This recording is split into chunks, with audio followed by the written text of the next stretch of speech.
Coucou, bonjour à toutes et à tous.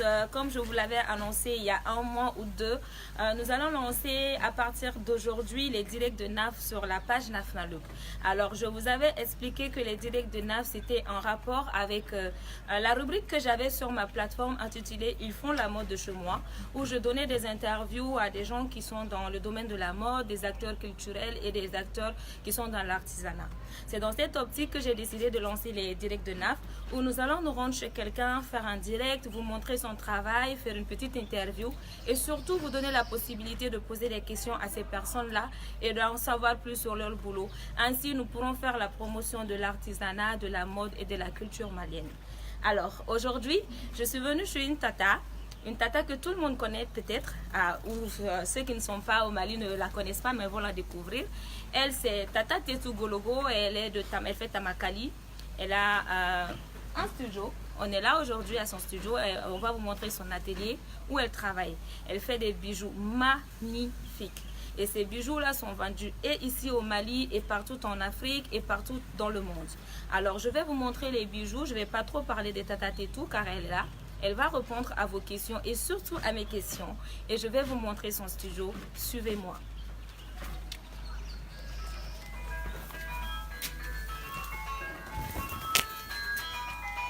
Alors, je suis dans les studios de Tata Tetou Gologo. Mais bon, je vais vous montrer un peu le studio, pas moi seule. Je vais vous accompagner, vous allez la voir vous-même. Vous allez la voir en train de travailler. Elle va répondre à vos questions. Suivez-moi encore.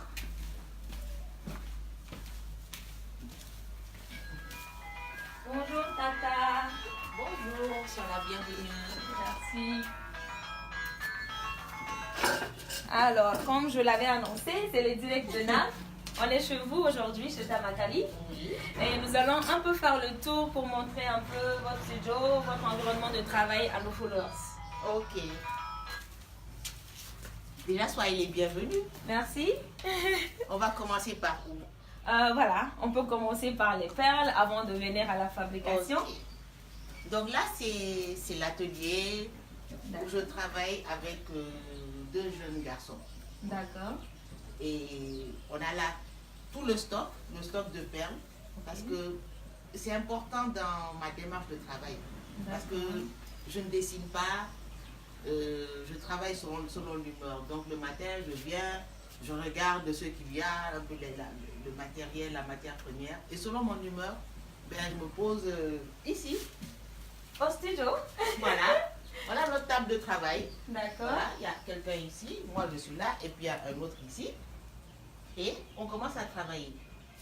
Le travail qu'on fait, on n'a besoin pas de grand chose. On a juste besoin de ces aiguilles qui sont très fines. D'accord. On utilise le fil de pêche, on a de plusieurs couleurs dans le stock. D'accord. Les perles, les briquets c'est indispensable. Ok. Hein, C'est pour faire le feu? Ouais, en fait c'est pour, c'est pour pouvoir enfiler facilement les... D'accord. Voilà. Quand on fait comme ça, comme c'est un peu avec du nylon, D'accord. voilà, c'est plus facile à enfiler. Et aussi pour les finitions, ça les fixe. D'accord. Les ciseaux. Ok. Et parfois une pince.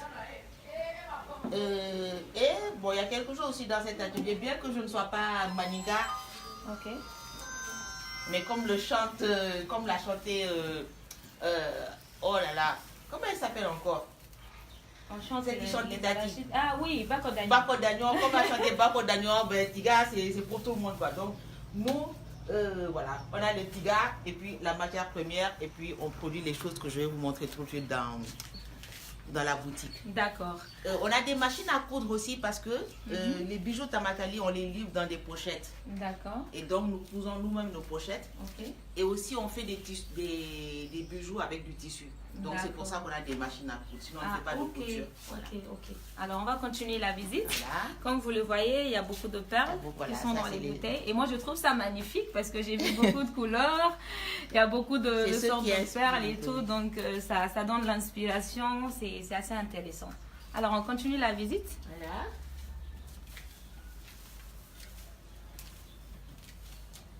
Là, on est quasiment, c'est à l'entrée. Quand on entre, c'est là qu'on arrive. D'accord. Le casque, on voit le portrait de ma maman. Ok. paix à son âme, parce que je sais pas, je pense que si je suis aujourd'hui dans les perles, c'est parce que je l'ai vue aussi quand j'étais petite. Elle enfilait des perles. Pas ce que je fais là, mais voilà quoi. Avec elle, on a tous, garçons et filles, à sa proximité, on a tous appris beaucoup de travaux manuels. D'accord. Voilà. Et même quelqu'un qui est connu sur les réseaux, Madame Igologo, ben, il coud très bien. Wow. Voilà, ça c'est un secret que je dévoile aujourd'hui au public. Voilà, c'est un héritage. Voilà, parce qu'on a tous appris à coudre, à faire plein de trucs manuels avec ma maman, paix à son âme. Paix à son âme. Alors, on continue. Vous le voyez, hein, on a beaucoup de perles. C'est la maison des perles de Tamakali. Et là, c'est la boutique et puis on va dire comme le lieu d'expo, quoi. D'accord. Voilà. Et donc, il y a tout. Donc, ici, il y a aussi bien des choses qu'on utilise pour les défilés, donc qu'on ne vend pas. Okay. Il y a aussi des choses que l'on... Il y a ce qu'on vend, il y a aussi des choses pour montrer des échantillons pour les commandes éventuelles. Mais c'est vraiment, dans l'atelier, personne n'a appris à faire les perles. Bon, moi, je dis, voilà, avec ma mère, je la voyais enfiler. Quand on avait le temps, on allait s'approcher d'elle. Mais apprendre à faire ce travail-là, aucun de nous dans l'atelier ne l'a appris. Voilà. Ça s'est fait de manière spontanée. Et les gens avec qui je travaille aujourd'hui, c'était plutôt des employés qui faisaient autre chose dans la maison et qui sont venus dans l'atelier. Voilà, ils se sont adaptés et puis voilà. Et donc, on est ensemble. Et le premier, ça fait plus de 20 ans que ça dure l'histoire. D'accord. Alors, les bijoux qui sont là, vous l'avez dit, c'est des bijoux qui sont souvent exposés, pas vendus. Mais est-ce que si quelqu'un se rend dans l'atelier, la personne peut ramener ce que la personne... Oui, il y a des bijoux. Il y a des bijoux à vendre. Il y a des bijoux qui sont là, qui nous servent d'échantillons pour faire... pour les commandes. D'accord. Voilà. Donc il y a un peu le tout, il y a l'expo permanente, il y a des choses qui sont mes coups de cœur personnels dont je ne peux pas me séparer. Voilà. D'accord. D'accord. Et dans cette vitrine, il y a, bon, c'est peut-être on ne voit pas très bien, mais il y a tout ce qu'on a fait pour le lancement de Daniel Echter, Vax et Bazin. Okay. Donc on a fait une collection avec des perles, du tissu, voilà. D'accord. Alors, Tanti, moi j'ai encore des questions. Je vois sur les bijoux, nous avons aussi un peu du fer, du bronze. Et j'aimerais savoir en fait où vous vous en procurez, parce qu'on avait vu les perles de l'autre côté, mais vous avez d'autres, vous avez de la pierre précieuse. Alors, comment vous faites? En fait, je travaille avec aussi des bijoutiers. Dans l'atelier, nous sommes 3. D'accord. Mais nous avons des bijoutiers avec qui on travaille qui sont en ville. Il y a une famille de Touareg qui s'appelle Tamina Djebok. Et il y a aussi un bijoutier Dogon qui s'appelle Yibrim. Et donc, c'est des gens aussi avec qui on travaille depuis très longtemps. Okay. Et voilà, on dessine les formes, on leur donne. Et il y a des formes standards et c'est eux qui les font. Je travaille aussi avec... quelqu'un qui travaille la corne, parce que tout ça là, ça c'est de la corne. D'accord. Voilà. Donc il fait beaucoup de choses en corne, mais moi je lui demande des supports pour mes bijoux. D'accord. Voilà. Alors, donc on travaille, dans l'atelier on enfile, et puis à l'extérieur ben, on fait le métal, voilà. D'accord, c'est hyper intéressant parce que ça crée toujours du boulot, il y a toujours de la matière, il y a toujours quelque chose à faire avec d'autres personnes. Tamakali, c'est pas vous seulement, c'est toutes ces personnes-là qui ont rejoint un peu l'initiative pour donner beaucoup de valeur à nos perles et à d'autres instruments que nous avons. Alors, moi, je ne vais pas vous lâcher. On a encore des questions pour vous et j'aimerais qu'on s'assied un peu pour discuter. Ok.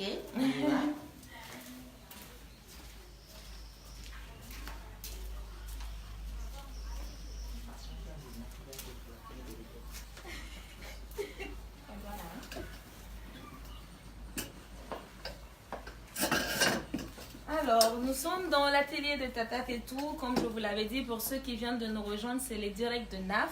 Et chaque mois, vous aurez en fait un artiste, une personne qui est en train de promouvoir la mode, l'artisanat et la culture malienne. Et moi, je me ferai un plaisir d'aller voir ces personnes-là, de vous faire un direct et vous montrer un peu leur environnement de travail, ce qu'ils font et ce qu'ils font pour le Mali en général. Alors, je l'avais dit au début, nous sommes avec Tétou de Gologo, qui nous a montré un peu ces perles Tamakali. C'est sa marque, elle va nous en parler tout à l'heure. Et moi, je m'en vais lui poser quelques questions qui pourront peut-être vous aider à vraiment en savoir un peu plus sur sa personne. Alors, Tata, déjà, c'est qui Tétou? Wow. Question un peu difficile, mais bon, qu'est-ce que je dis? Je suis artiste, artisane, je suis surtout une personne qui s'assume et qui fait ce qu'elle a envie de faire, mais tout en respectant aussi l'autre. Alors, Tétou, c'est votre vrai nom? Non, je m'appelle Assetou. D'accord. J'ai échappé à un petit surnom qui est Takouni. D'accord. Comme il était imprononçable, j'ai un cousin qui m'a appelé Tétou. Et voilà, et depuis on m'appelle Tétou. Ah, c'est magnifique alors. Alors, vous faites des perles depuis quand? Ça a commencé. Ouh là là, ça remonte à loin maintenant. Hein. C'était peut-être dans les années 2000 hein, que j'ai commencé. Mais je ne le faisais pas de manière. J'avais un travail qui était très prenant et assez stressant. Et donc, j'ai commencé à enfiler les perles et ça m'apaisait après la journée de travail.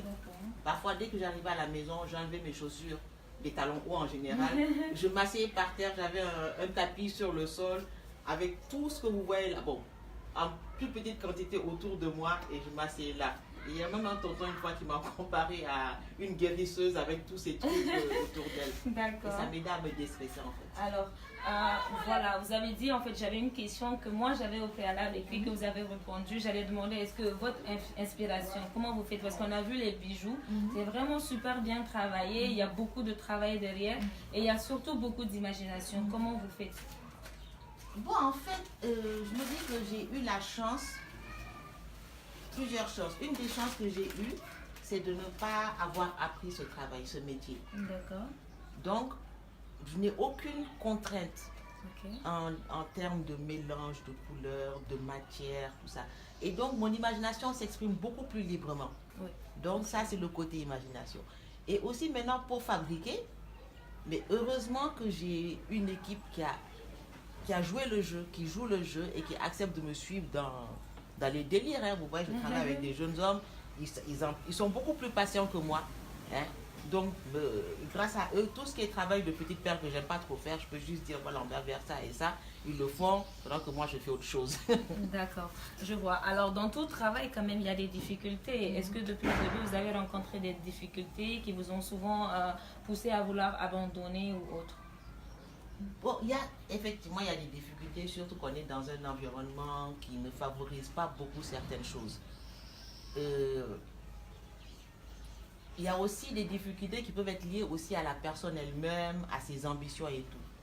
Je sais qu'au début, quand j'ai lancé Tamakali, je disais, ouais, j'ai quitté une multinationale, ils m'ont tellement bien formé que je vais faire ma propre multinationale.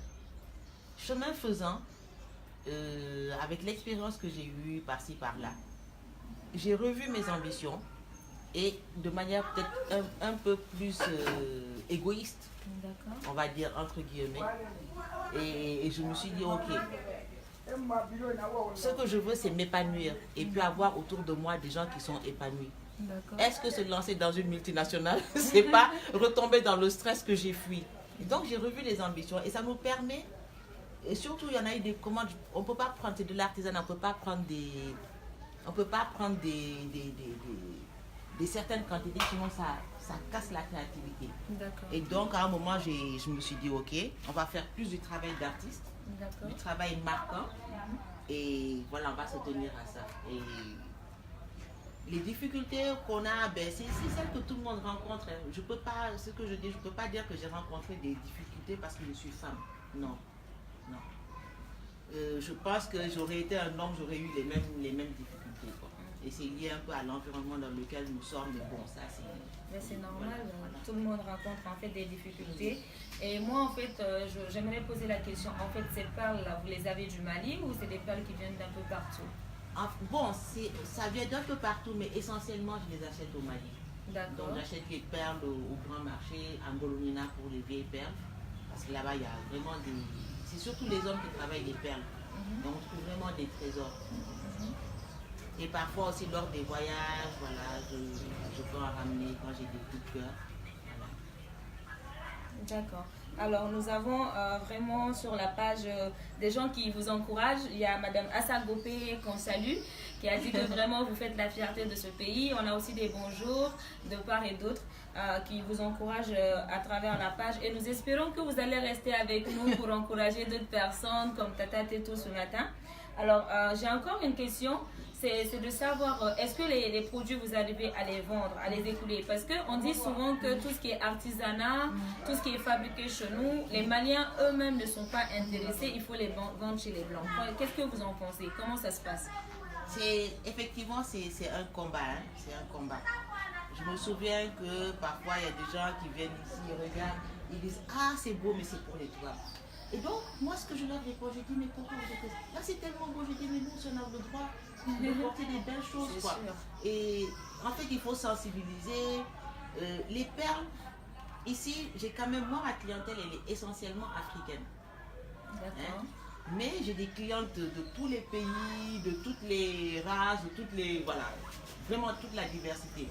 Ce qu'elles ont en commun, c'est le fait qu'elles n'ont pas peur du regard, parce que j'ai l'impression que le moindre bijou Tamakali, ça attire l'œil, quoi.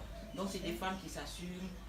Quand on achète un objet chez Tamakali, c'est pas seulement de l'artisanat. Je pense qu'on achète une œuvre d'art. Donc voilà, quoi. C'est grâce à ça que je me suis fait des clientèles. Au Mali, à mon grand plaisir, de plus en plus de Maliennes commencent à acheter. Voilà. C'est magnifique. Et ça fait plaisir, quoi. Les gens, ils ont un peu peur parce que voilà, ils se disent, voilà, les prix ou je ne sais quoi. Et parfois, les gens, sans même demander les prix, ils se disent, c'est cher. Mais je vous assure que la plupart du temps, ils sont nombreux, les gens qui disent, tu devrais revoir ton vin à la hausse. Et moi, je réponds, non, je préfère les maintenir, diffuser beaucoup, et puis voilà, ça... voilà. Ouais, c'est important. Alors, vous avez parlé des prix surtout, et moi, c'est aussi tout le temps la difficulté que je rencontre quand je vais dans les interviews, quand je parle avec les artisans, tout le monde me dit, parce qu'on dit que nos prix sont exorbitants, c'est pas à la portée de tout le monde. J'ai une question piège, ça commence à quel prix vos colliers? Mais ici, on peut avoir un collier tout simple, ça peut commencer à 1500, 2000. Wow. Et il y a des pièces à 100 000, à 150 000, mais c'est vrai que je fais sur commande. D'accord. Mais pour avoir un joli ensemble Tamakali avec des boucles d'oreilles sur support argent, il faut compter autour de 15 000. Ça, vous avez une jolie pièce unique.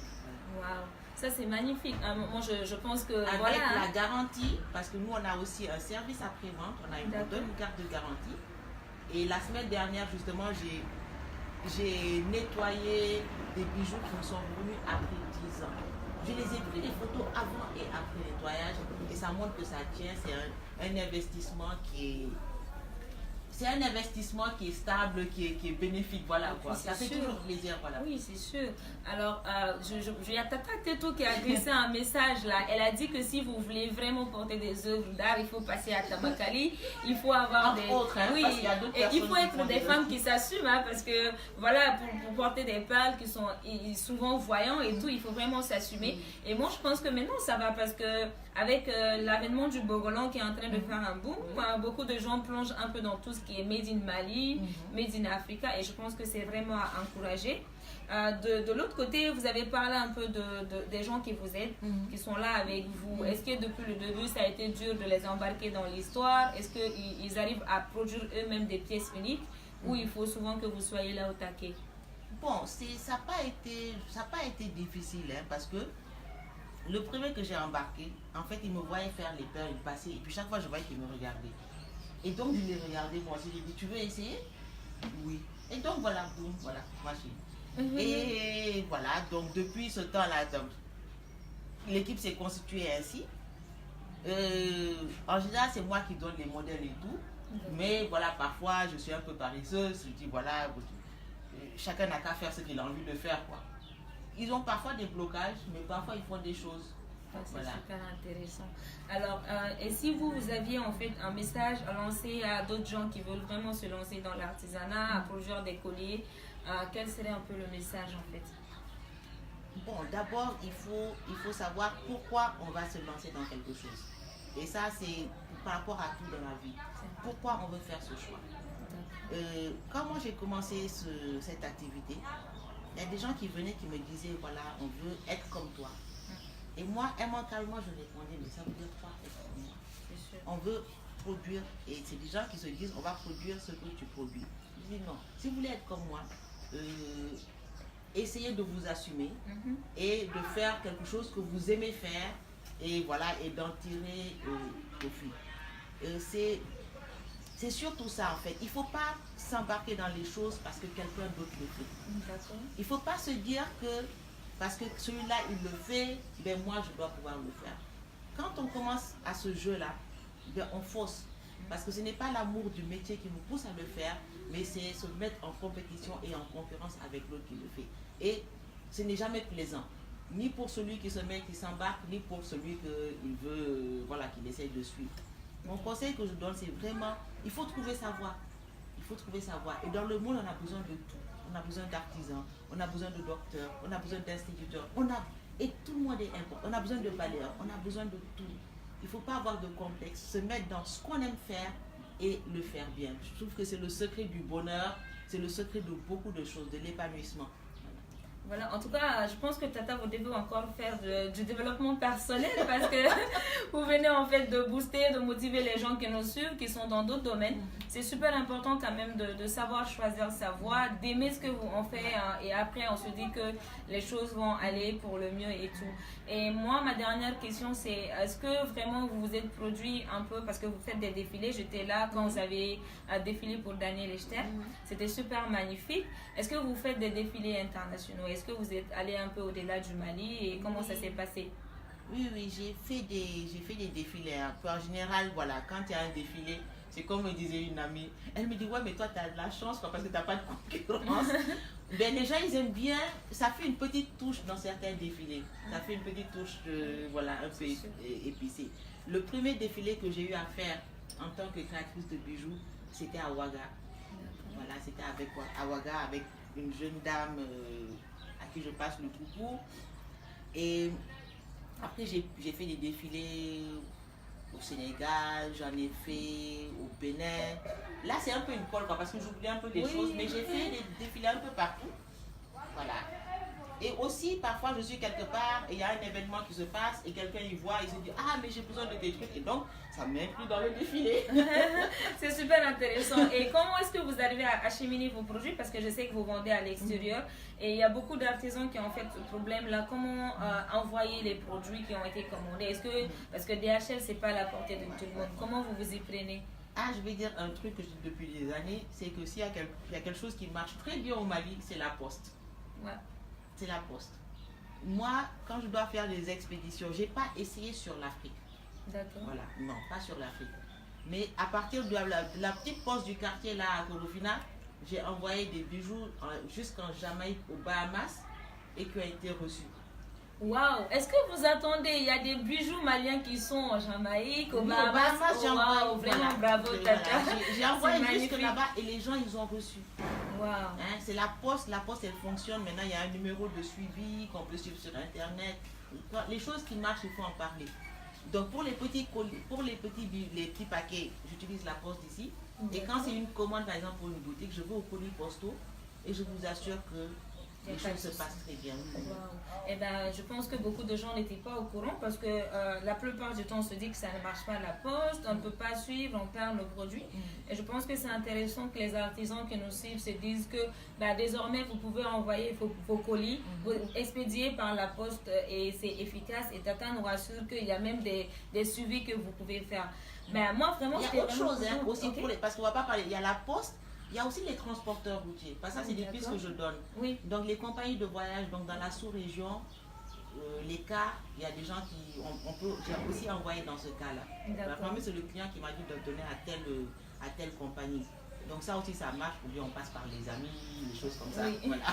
D'accord. Alors, c'était vraiment super intéressant de discuter avec vous, Tata. Moi, je suis hyper contente et je suis sûre que les gens qui nous suivent aussi ont beaucoup appris de Tamakali. Pour clôturer, moi, j'aimerais bien que vous nous montriez au moins quelques bijoux que vous avez vraiment conçus, dont vous êtes fiers. Et après, on va dire au revoir à tout le monde. Ok. Voilà. Lesquels, je ne sais pas. Bon, on va voir. D'accord. On va voir parce que voilà, c'est tous mes bébés. D'accord, il n'y a pas de Et souci. donc, je ne sais pas, je me dis que j'ai qu'un seul enfant, mais si j'avais eu plusieurs enfants, je pense que je les aurais tous aimés de la même manière. C'est sûr, donc, c'est sûr. C'est un peu...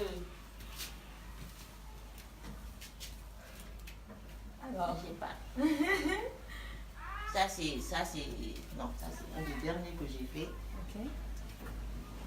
Et l'histoire, par exemple, dans ce montage-là, dans ce style de montage. D'abord, j'aime bien parce que il y a le métal, il y a des symboles. D'accord. Le kanaga, ça c'est la croix en C. Et dans ça, c'est le montage. Parce que qui rappelle le corail. Donc on fait c'est comme si on fait du corail mais avec des perles. D'accord. Donc ça c'était à une époque où voilà, il y a des gens qui utilisaient du corail, il y a quelqu'un qui est venu qui m'a sensibilisé. J'ai failli pleurer ce jour-là. Je me suis dit ah ouais, moi je nuis à la nature.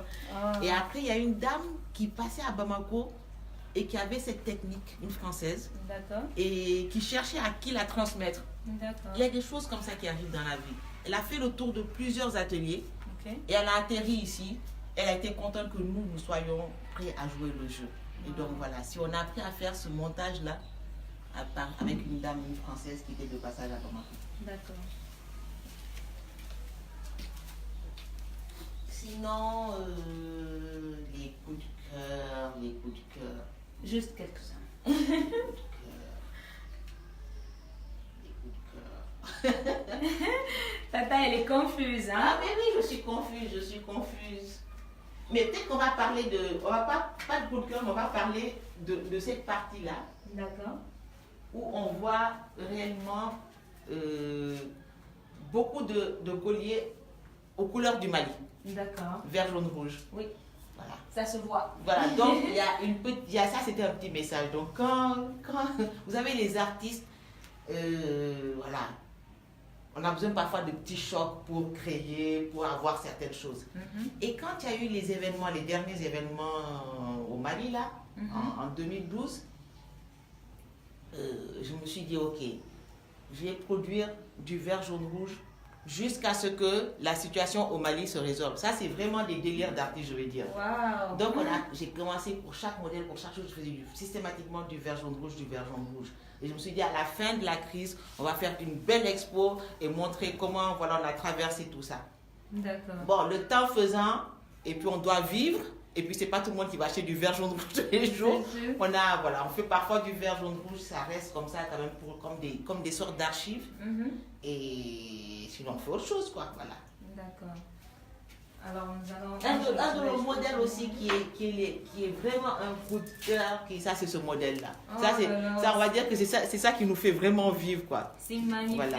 C'est le tour de cou avec des perles traditionnelles. Parce que ces perles-là, quand les gens les voient, ça rappelle les perles des grands-mères et des choses comme ça. Donc, ça attire. Et les gens, ils aiment bien ce genre de...